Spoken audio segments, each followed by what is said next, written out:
Bom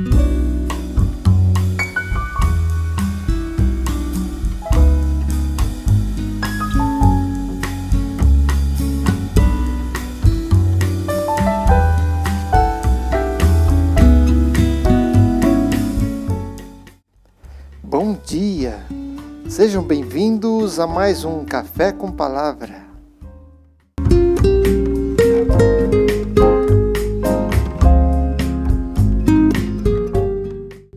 Todas as terças-feiras temos esse encontro marcado para estudarmos a Palavra de Deus e termos uma palavra de reflexão, que você, com o seu cafezinho aí ao lado, possa também ouvir e guardar aquilo que o Senhor tem para a sua vida.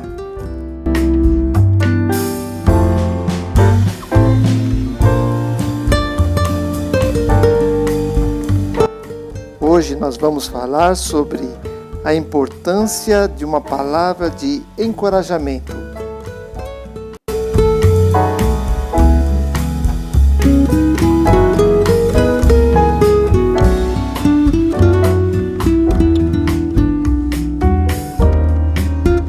Você procura edificar as pessoas ou destruí-las? Recentemente, alguns adolescentes disseram que recebem mais palavras de crítica do que de incentivo. Isso nos levou a pensar que na distribuição que eu faço das minhas palavras, como elas têm sido de estímulo ou de destruição.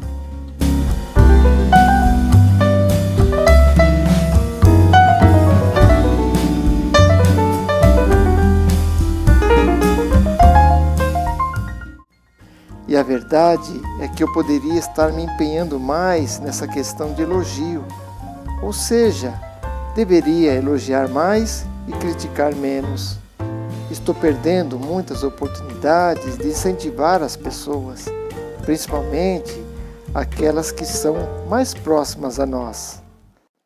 A pessoa para quem Deus teve as maiores palavras de incentivo foi o seu Filho, Jesus. Por 3 vezes ele se fez ouvir dos céus dizendo palavras de estímulo. E daí comecei a pensar no modo como Deus estimula um outro filho seu, ou seja, eu mesmo. Não pensem que estou aqui me gabando. Reconheço que há muita coisa em mim que desagrada ao Pai, mas é aí que está o ponto. Ao pensar nas tantas palavras que tenho ouvido de outras pessoas nessas últimas semanas, e nos pensamentos que me têm vindo da parte de Deus, senti que o estímulo supera em muito a correção. Entendi, então, porque a Bíblia fala que nosso Pai é o Deus da paciência e consolação, conforme Romanos capítulo 15. Vamos fazer um teste. Responda no seu coração essas próximas perguntas e depois faça uma reflexão de como você tem usado as suas palavras, se são para estímulo ou se são para críticas. Então vamos fazer o teste sobre o incentivo. Primeiro, minhas palavras de estímulo são em maior número do que as palavras de correção ou crítica.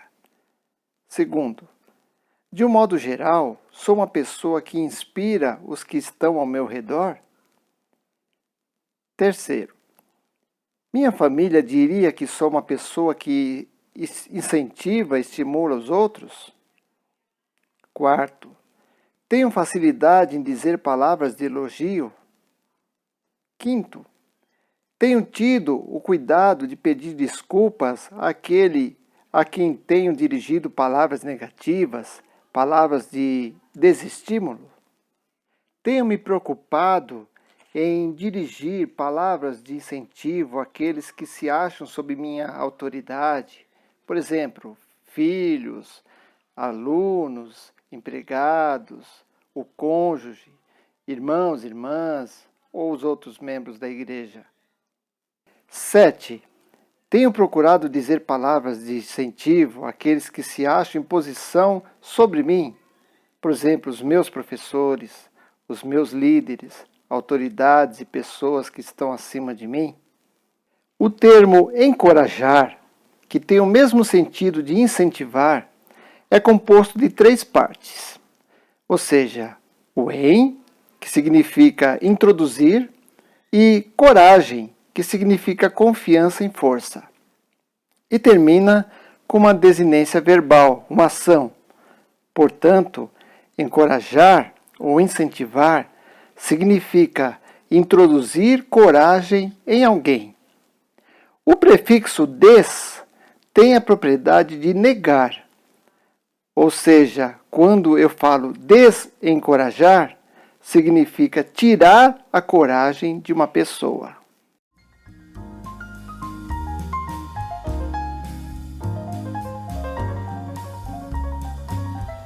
É sempre agradável estar por perto de uma pessoa que incentiva os outros, pois ela nos edifica e encoraja não só com palavras, mas até mesmo com a sua simples presença.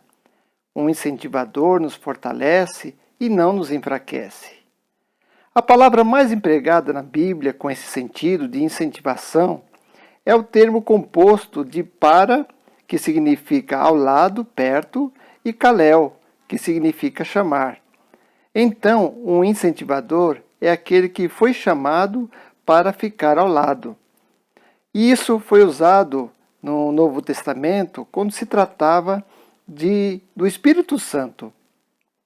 Jesus dizia que ele era o Consolador, ou Paracaléu, aquele que estava ao lado, o advogado, aquele que ajudava. O modo como esse incentivo deve ser dado depende muito da necessidade da pessoa. Pode ser, por exemplo, dar uma palavra de consolo, e Deus nos ajuda nisso.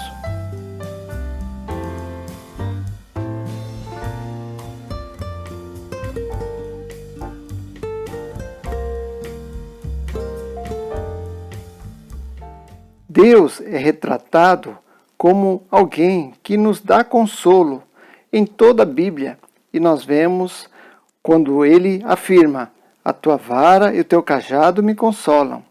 Ou se não, quando diz: consolai, consolai o meu povo, diz o nosso Deus. Falai ao coração de Jerusalém. Como alguém a quem sua mãe consola, assim eu vos consolarei. Está lá no profeta Isaías.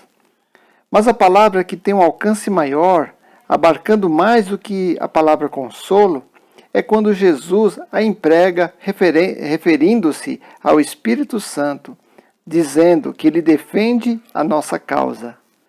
Os discípulos já tinham visto que Jesus era um incentivador. Quando eles criticaram a mulher que tinha trazido o vidro de unguento perfumado, ele fez a ela um elogio e acabou transformando aquele gesto no memorial.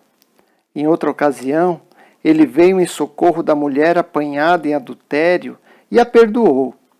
Ele se aproximou de muitos enfermos, dispensando as palavras de desânimo dos que estavam perto e até dos próprios discípulos. E por último, quando os próprios discípulos, apavorados, estavam lamentando a morte de Jesus, bem como o fato de o haverem abandonado, ele se pôs no meio deles e disse: paz seja convosco. Assim como o Pai me enviou, eu também vos envio. Nas epístolas, essa palavra é muito usada com esse sentido. Paulo diz aos Tessalonicenses: consolai-vos, pois, uns aos outros, e edificai-vos reciprocamente. E também os chama à ação.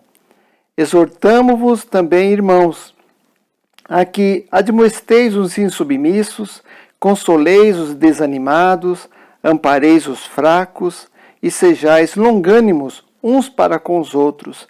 Em 1 Tessalonicenses, capítulo 5, versículo 11. O escritor de Hebreus também nos diz: exortai-vos mutuamente a cada dia. Hebreus 3, versículo 13. O estímulo, portanto, contém em si a motivação à ação. Se há, pois, alguma exortação em Cristo, alguma consolação de amor, alguma comunhão no Espírito, se há entranhados afetos e misericórdias, então façam fluir isso Isso está em Filipenses capítulo 2. As pessoas, de um modo geral, absorvem prontamente notícias desalentadoras. Com a queda do homem, uma parte do nosso caráter foi distorcido e temos uma tendência muito forte para ouvir mais as palavras negativas do que as positivas. Nós nos queixamos do tempo, achamos que vamos ter azar em tudo e nos concentramos mais nas notícias ruins como se fossem as boas novas. Vemos os efeitos da palavra desalentadora no Antigo Testamento, quando aqueles 12 homens foram enviados à terra de Canaã a fim de espiá-la, e quando Josué e Calebe procuravam incentivar o povo e tomar a terra, os outros 10 espias vieram com um relato desalentador.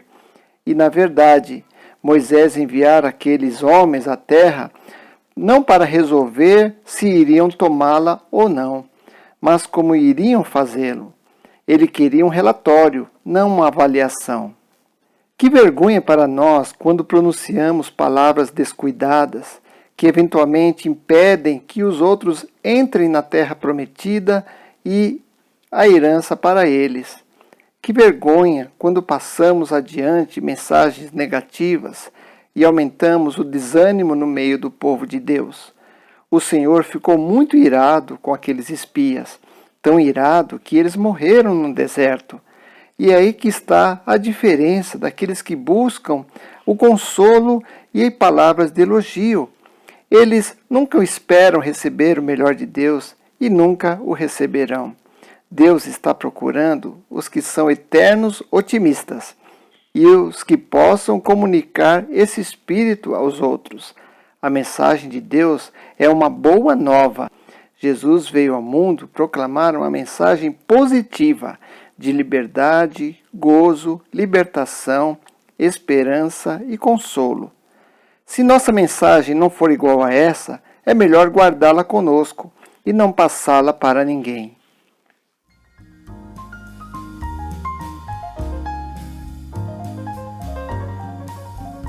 Não estou aqui falando de autoajuda, mas sim de ter uma visão de Deus a respeito das coisas, porque o nosso Deus é um Deus otimista. Deus não olha para a tragédia, Deus não olha para o mal da forma como nós olhamos e achamos que tudo aquilo é negativo, mas Deus tem sempre algo a nos mostrar, uma lição a apresentar. Nada é por acaso e nós devemos aprender com isso. À medida que a situação se torna cada vez mais difícil, nós iremos precisar de mais estímulo. Temos tantos motivos para ficar desanimados, principalmente nos dias de hoje, quando nós vemos as pessoas morrendo, as pessoas doentes por causa dessa pandemia. Mas quando as dificuldades que enfrentamos assumem proporções tão grandes que a nossa visão fica obstruída, é preciso que nos ajudemos uns aos outros a olhar para cima. Precisamos exortar-nos mutuamente a cada dia e nos estimularmos ao amor às boas obras, como está escrito em Hebreus capítulo 10, versículo 24. As pessoas estão tornando mais e mais descontentes, desiludidas, desanimadas, e Satanás está tentando vencer-nos pelo cansaço. Estamos constantemente sendo bombardeados de propagandas negativas, das quais muita coisa pode ser considerada uma mensagem errônea, uma mensagem que nos detona. Seria muito fácil esfriarmos e cansarmos de tudo. Se houve uma época em que o povo de Deus precisava do desafio do estímulo, este é o momento. Temos que ser edificadores e não demolidores. Nunca será demais estimularmos uns aos outros, elogiarmos alguém que nos ajuda, dizermos obrigado. É assim que Deus nos quer que façamos. O incentivo que pudermos dar às pessoas irá ajudá-las a se descobrirem, a apreciarem a si próprias como são. Existem tantas pessoas que abrigam uma baixa opinião de si mesmos, mas nós podemos ajudá-las com uma simples palavra de elogio ou de encorajamento. Precisamos aprender que a palavra de estímulo só ajuda as pessoas a se levantarem de suas vidas caídas, desanimadas, desalentadas e se voltarem para Deus. O escritor de Hebreus reconhece isso. Ele estava escrevendo a pessoas que estavam cansadas, pois o livro está cheio de exortações dizendo: vamos prosseguir, vamos aproximar, vamos nos apropriar. Vamos aceitar essa sugestão que o livro de Hebreus nos dá e procurar estimular uns aos outros nesses dias de tanta luta e tanta tristeza, para que o povo de Deus seja edificado no meio de um mundo em que as pessoas estão destruídas.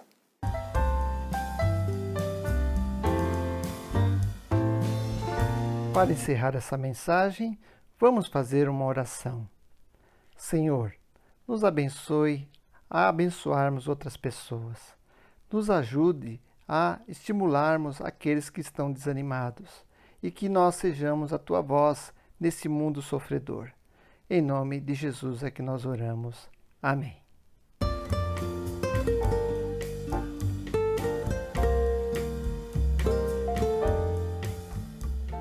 Se você gostou dessa mensagem, divulgue aos seus amigos, aos seus contatos e não se esqueça de deixar o seu like. Por isso ajudará a que muitas pessoas vejam essa mensagem. Que Deus te abençoe e te dê uma semana feliz para a honra e glória do Senhor. Amém.